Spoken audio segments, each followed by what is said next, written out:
Hello, everyone. Welcome back to Higher Ed Live. I'm Nicole Lentini from Platform Q Education, joining you from Chicago, Illinois, and I am serving as your host this week. Higher Ed Live has offered direct access to the best and brightest minds in education and allowed audience members to share knowledge and participate in discussions around the most important issues in our industry. All episodes are free and can be accessed at higheredlive.com, or take Higher Ed Live with you on the go by subscribing to the podcast wherever you listen. Higher Ed Live is produced by Platform Q Education, the leading developer of online engagement software and strategies. If you haven't already, make sure to subscribe to our newsletter below and connect with us on social media using the hashtag Higher Ed Live. For our podcast listeners, all this information will be in the episode notes. And this week, I'm excited to be joined by Daniela Norden from mStoner, and we're going to be discussing student experience mapping. Here's a little bit more about Daniela. As Director of Marketing, Daniela Norden amplifies mStoner's thoughtful research, strategic success, and data-driven results. She uses her passion for data to drive marketing strategies and increase engagement for clients and higher education professionals.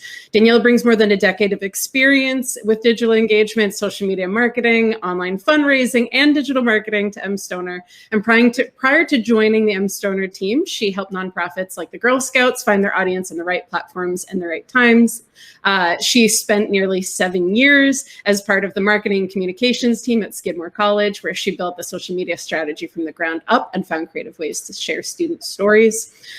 She earned her bachelor's degree in communications from The Ohio State University and her master's also in communications from the University at Albany, SUNY.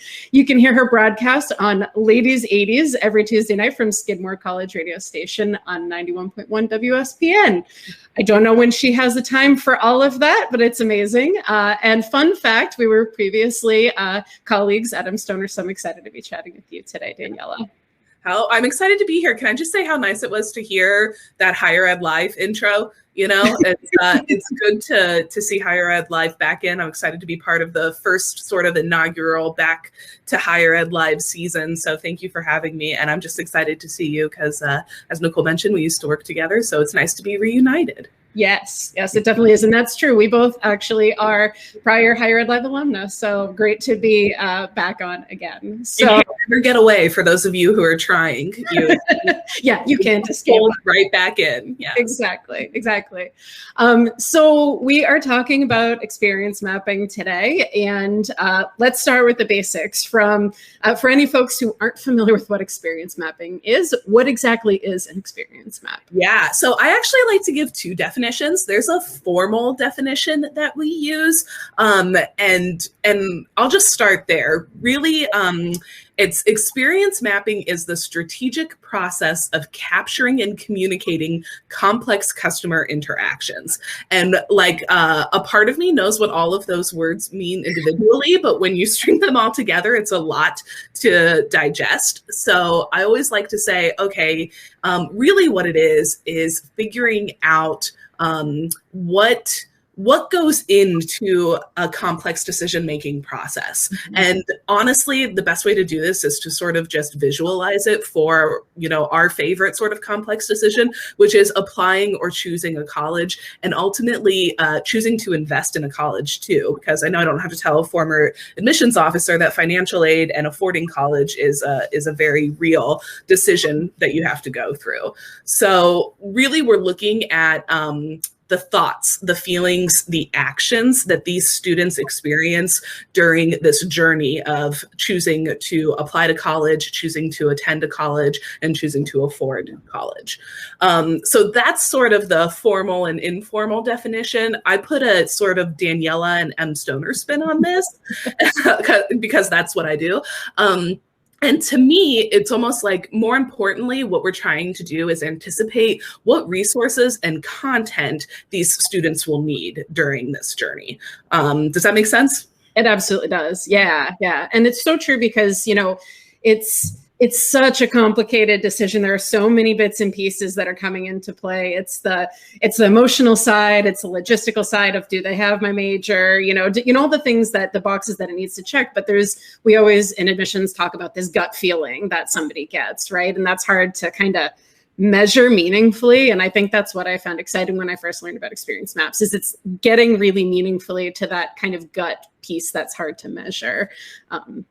And I really appreciate that. Yeah. I think we called it like the campus vibe, like the vibe, you know, when you were on Skidmore campus or when you were on the Ohio State University's Oval, like you saw yourself there, you sort of knew, you know, this is where I belong or this is where I want to be a part of, you know. And I think it's important for administrators to sort of anticipate those needs or anticipate those thoughts and feelings, because it just gives you more insight and more tools into how to approach these students and your target demographic, especially because I know all those institutions out there saying, hey, we want to grow enrollment here, or we want to, you know, build awareness here. Well, how can you do that if you don't understand who you're talking to and what they're going through? Absolutely. Yeah. Yeah. I think it's the empathy piece that really gets me. You know, it's like, as much as we all wish we were 18 again, or maybe some of us don't, I don't know if I want to go back there again. Yeah, you're shaking your head too. But, you know, it's hard for, you know, when you're in your 20s, 30s, whatever, you know, 40s and beyond, like when you're working in higher ed, that's a distant past for you. And you can try to relive what that experience was like for you, but it was a very different world at the time. Right. And so I think that's what really resonates with me, is trying to get in their shoes and understand, you know, the highs and lows and everything. Yeah. And you know, Nicole, I think that's actually like a really good point for on both sides. So yes, you're better understanding your sort of target audience and that student and what they're going through. But on the other side of things, it's, hey, what information can your institution provide that only your institution can provide? You know, so what are the stories that only you can share that will meet that 18-year-old where they are in their journey?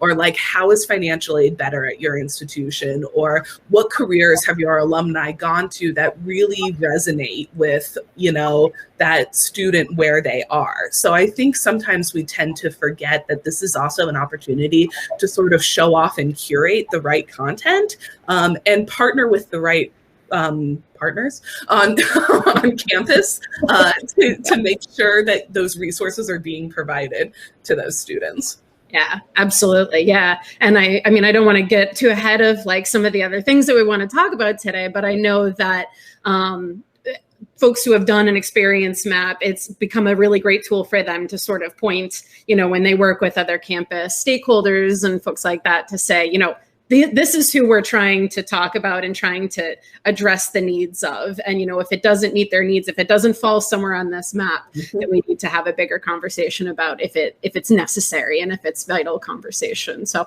I might be jumping the gun a little bit on saying that, but I think, you know, it's an important theme to sort of be thinking about when you're framing the experience map and how it's used. I literally have a line in here that says, let the map guide your strategy. If it's not on the map, it shouldn't be in your strategy. So, yep.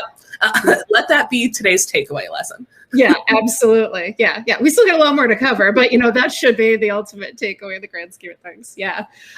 So I know that, you know, folks might be either watching or listening, and, you know, the experience map is a visual thing, but, you know, we wanted to have this face-to-face conversation. We're going to share out the map, you know, in all the places so folks can check it out. But can you talk a little bit about what are the components, you know, visually, kind of what is captured? You know, you talked about it a little bit, but what does the map kind of look like and how is everything laid out? Yeah, absolutely. So the map is almost like, the best way to describe it is kind of like a matrix.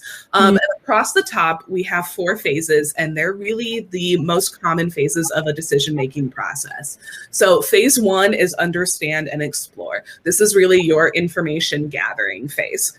Phase 2 is narrowing choices and applying. So, you know, I think I read somewhere that students would have a top 20 list, you know, and then they end up applying to anywhere between 7 to 10 colleges. So there's obviously some thoughts, feelings, emotion, actions, tactics that go into narrowing those choices and actually applying. So that's stage 2. Stage 3 is your decide and accept. So, okay, you've gotten in, you haven't gotten in.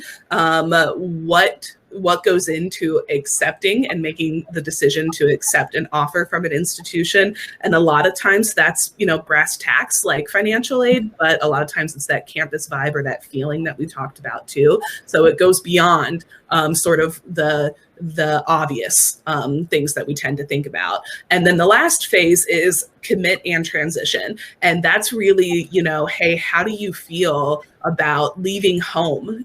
How do you feel about making new friends? How do you feel about embarking on, what your academic and career journeys will look like? So those are the 4 phases along the top. And then along the left side, we have columns for thoughts, feelings, and actions.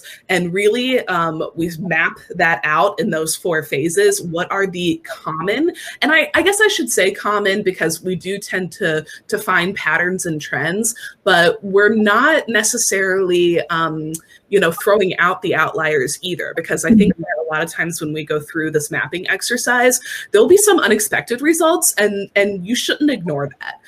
So pay attention, even though you do have sort of the common themes that are showing up, there are going to be a few things that, maybe you didn't anticipate seeing, and that's okay. In fact, I would even say that that's good. So you have your thoughts, feelings, and actions. And then below that are trusted sources of information. So this is probably maybe what we call in 2021 your influencers. So what's influencing these thoughts, emotions during these phases? A lot of times that can be human resources like your parents and people and peers and friends. A lot of times those are your financial constraints, the academic offerings. These are people they talk to, family members, what they're reading, US World News and Rankings, admissions counselors, alumni. So all of those trusted sources of information that they're paying attention to. And then below that are the opportunities. And that's really, the whole map matters. But this opportunities section is where we identify, for your institution, for your department, for your team, what are the opportunities? What are the content that you can supply? What are the resources you can supply that will help these students? And I'm going to throw it back to you, Nicole, because I know you're familiar with these. Did I forget anything?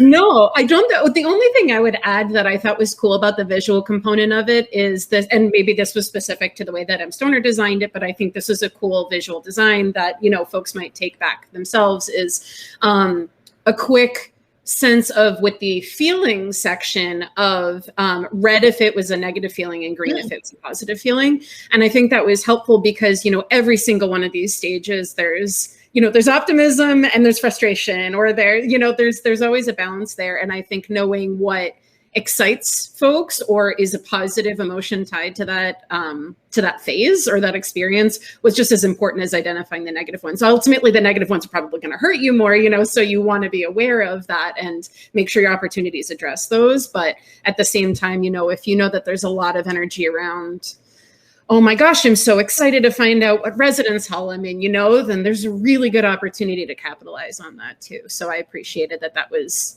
a visual representation of how that. Yeah, that's actually a really good point because, and so you'll see in our starter map, sometimes like if those negative feelings have shown up over and over again, or there's more emphasis on it, then that red dot is a little bigger, and for a lot of times, I think for our clients, they get stressed by that. And a goal could even just be, hey, let's diminish that. It doesn't have to necessarily go away, because I think, frustration is one of those things that, like, okay, you can make your web experience better. You can make your online application, easy. You can draw out the steps, but you can't change the idea that you're being frustrated because you didn't get into your first choice college, So some of those things aren't going to change, but setting goals like, okay, let's tackle what we can change and let's try to, mitigate some of these things that these students are feeling is still a worthy goal and still a good measure of success.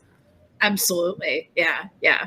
And yeah, you can't get rid of, there's always going to be the negative feeling of what if I get in, what if I don't get, there's going to be things that you can't get rid of either way. But yeah, I agree. It's a good opportunity to say, how can we at least make that particular aspect better or ease it, or how can we alter that experience that students and other audiences potentially, however you're using this. I know that sometimes folks have used this in alumni advancement as well.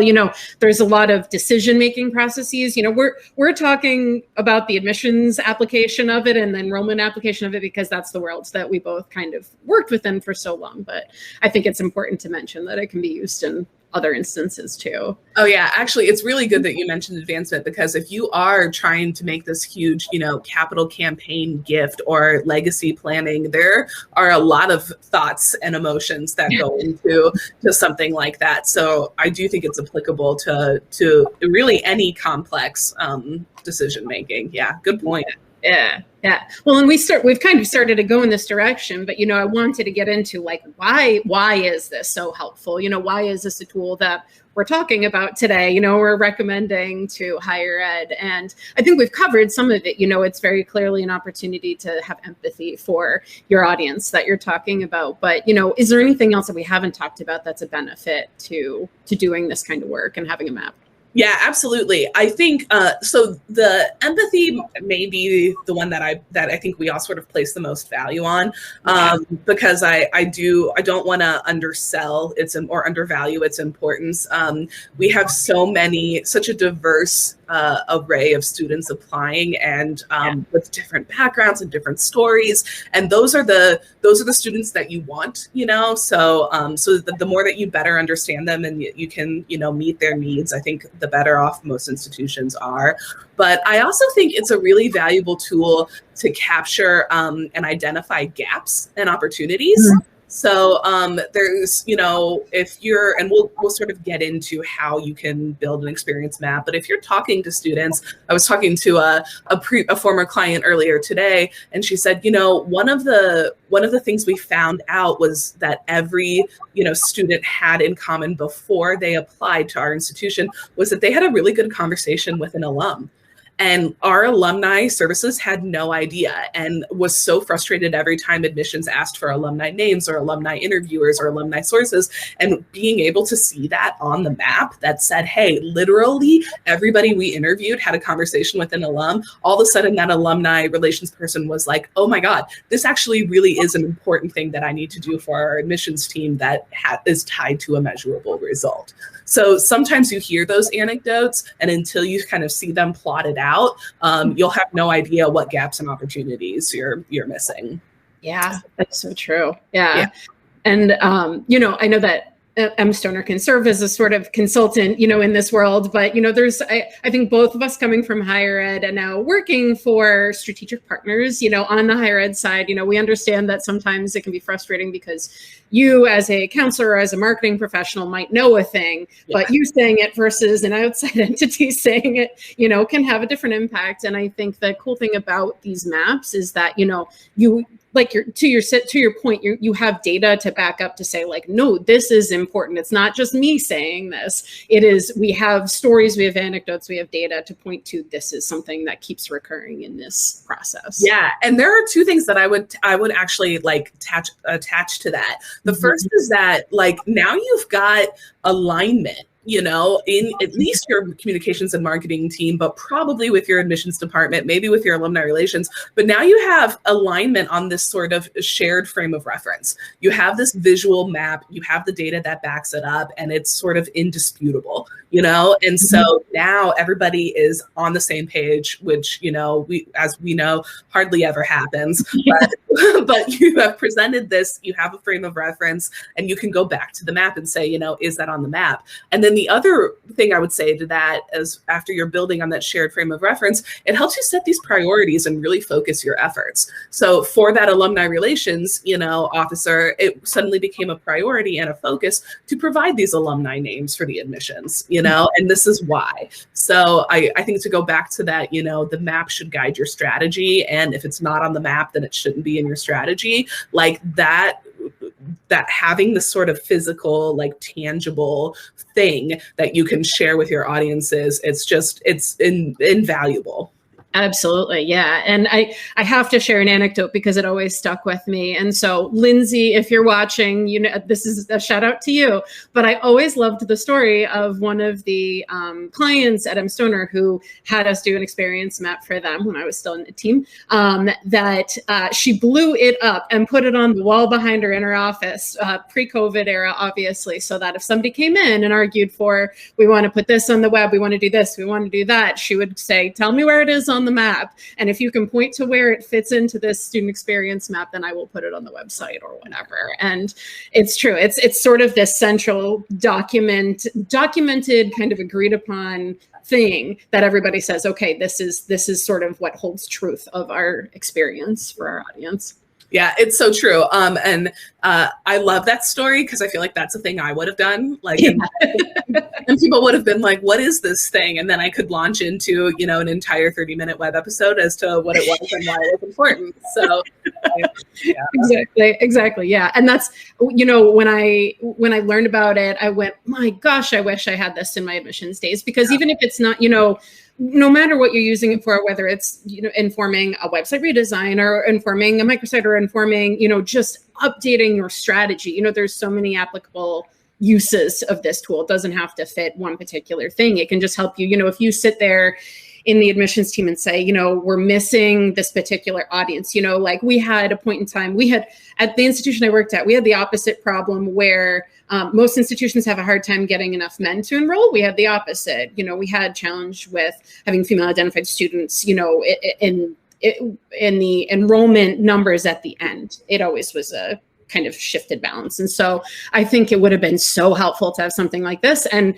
that's the thing too, I think we can talk about as we're building it out, you know, it can be a general audience like your traditional undergraduate students, or it can be a specific audience like transfers or, you know, international students or whatever, right? And so I could see a value of us doing this for, you know, female students, and to say, where are we losing them? Because we're losing them in this section. Why are we, what are we missing that we're not capturing right now? Yeah, in fact, I would encourage most institutions to approach it that way, because I think you'll be surprised. Well, maybe not surprised, but I think the nuances between graduate, undergraduate, international, domestic, US, male, female identifying, like are going to be enough.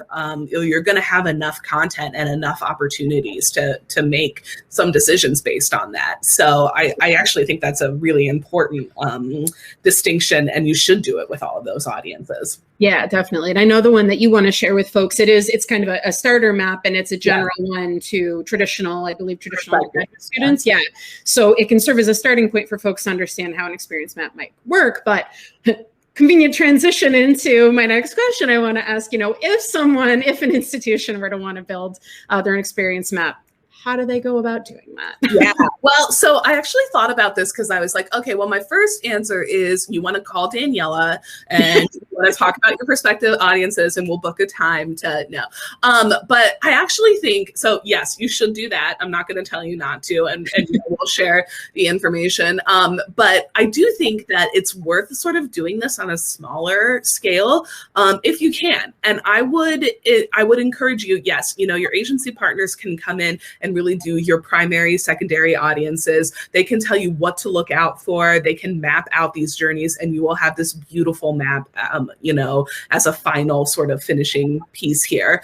And especially with like the 100 hats that we all wear sort of at the institution, sometimes it's really nice to have that third party come in and be that clear voice for you and do that heavy lifting. So if you're in a position to do that, fantastic. If you're not, start small. I think the best way to do this is to talk to your recently admitted students. And, you know, you can do anywhere from like 3 to 5 students one-on-one. Come in with a series of questions, and you can have, you know, I prefer to keep those questions really vague and broad, especially if you're one-on-one. You'll find that the students will talk to you a little bit better.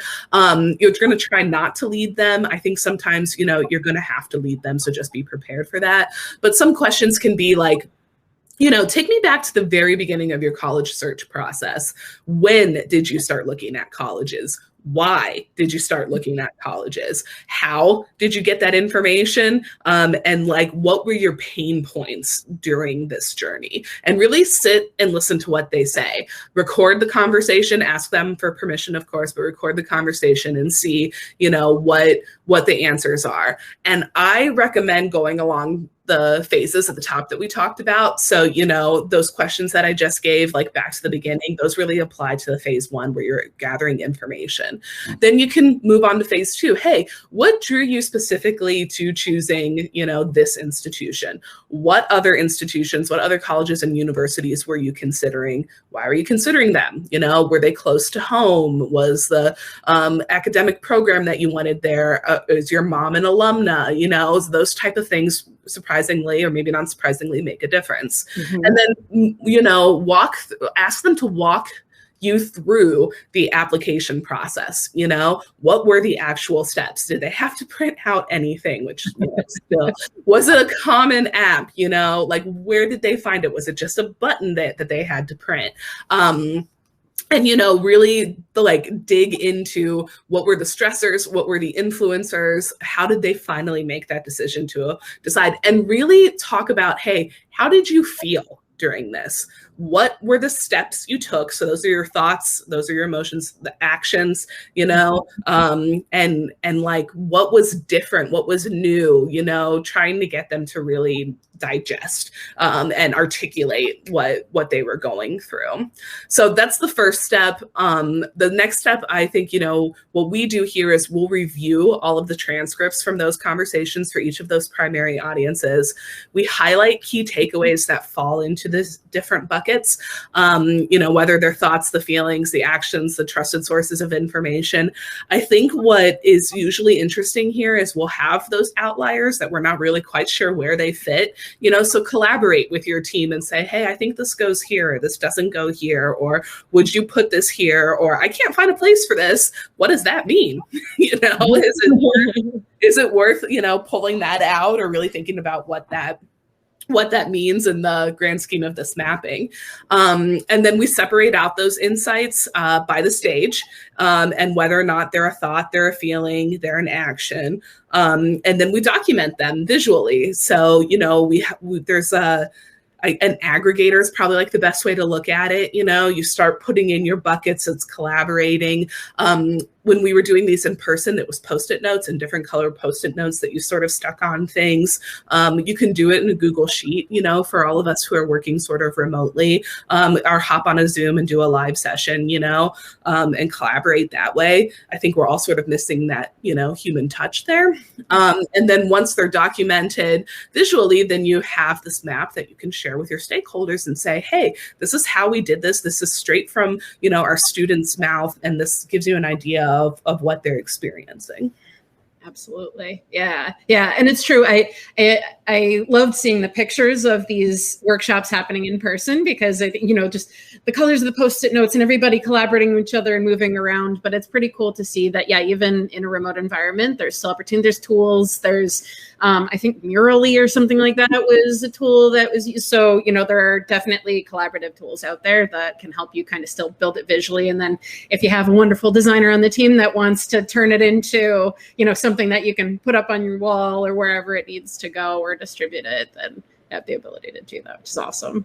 Yeah, it's I think even if you don't have that sort of final visual, which we did put a lot of emphasis on that, it's the journey. It's the experience that you go through doing this experience map that's still worth doing.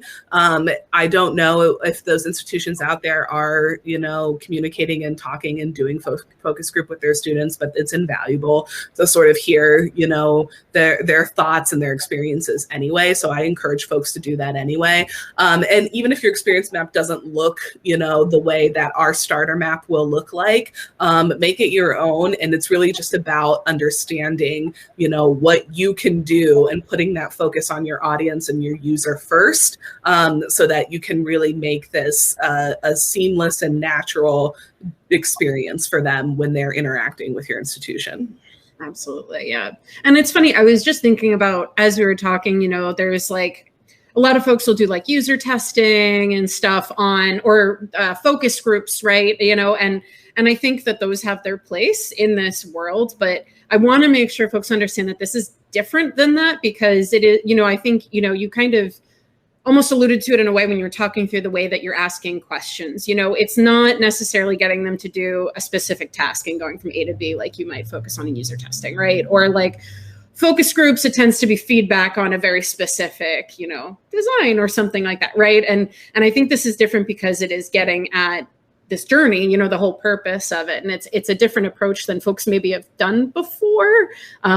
But has a really valuable place. And it's tough, I think, because we'll do discovery sessions or strategy sessions and have these interview, and the answer that you want them to know.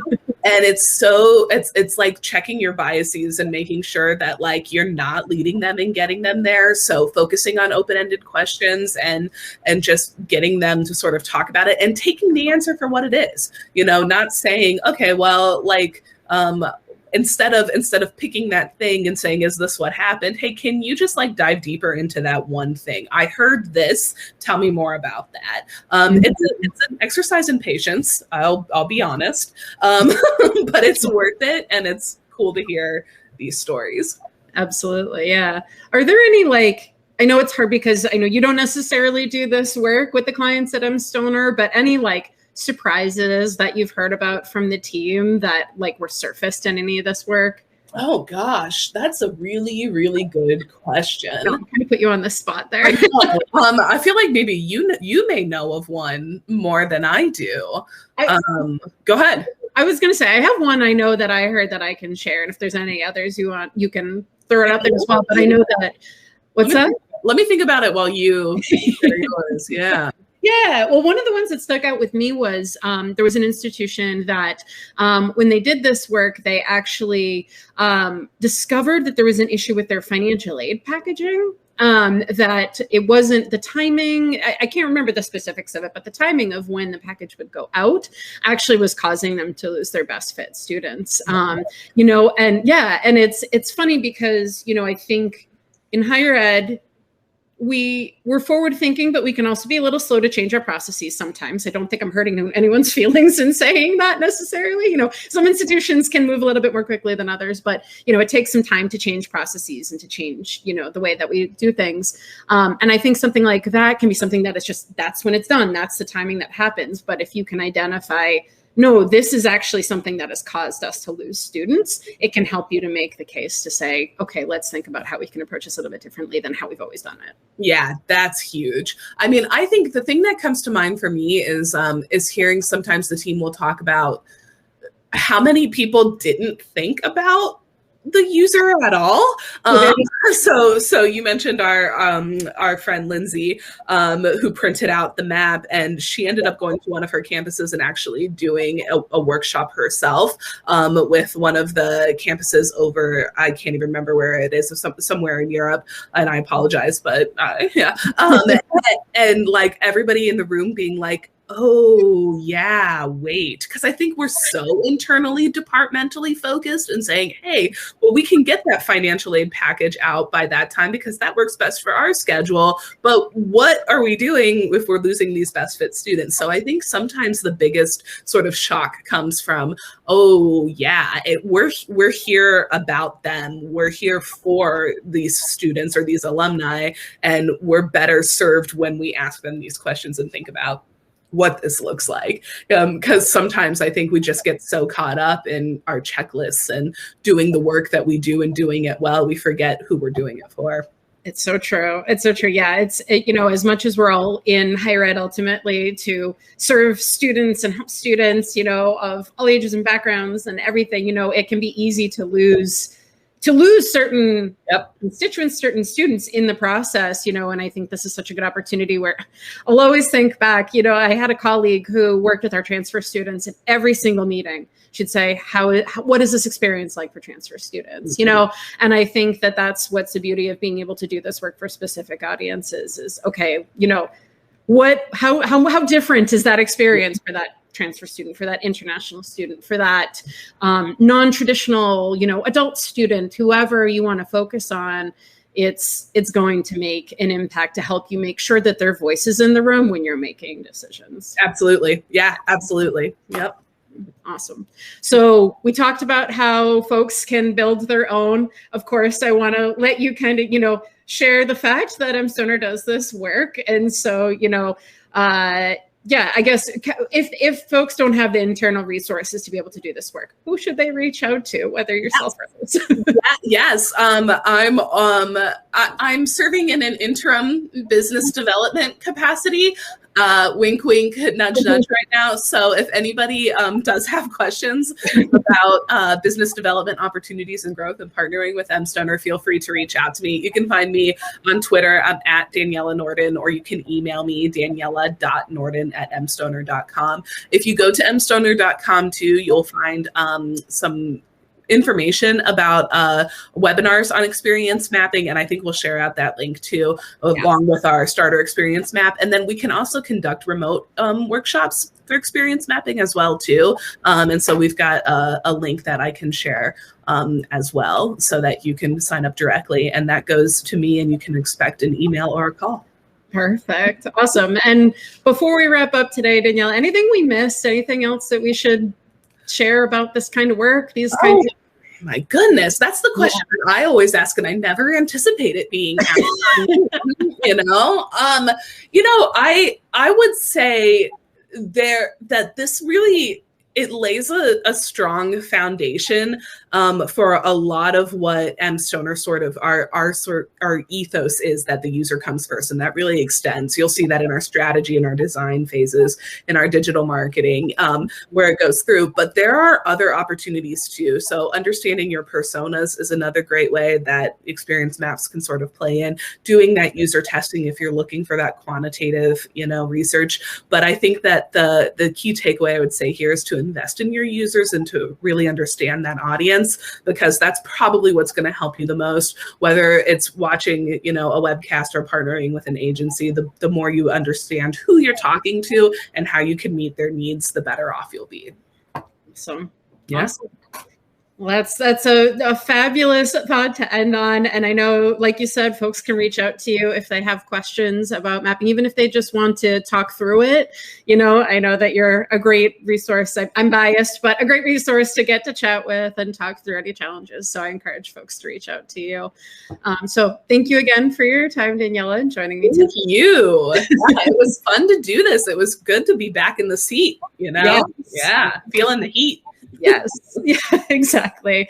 And thank you, everybody, for tuning in, and hope you'll join us next week again for another episode of Hired Live. Bye.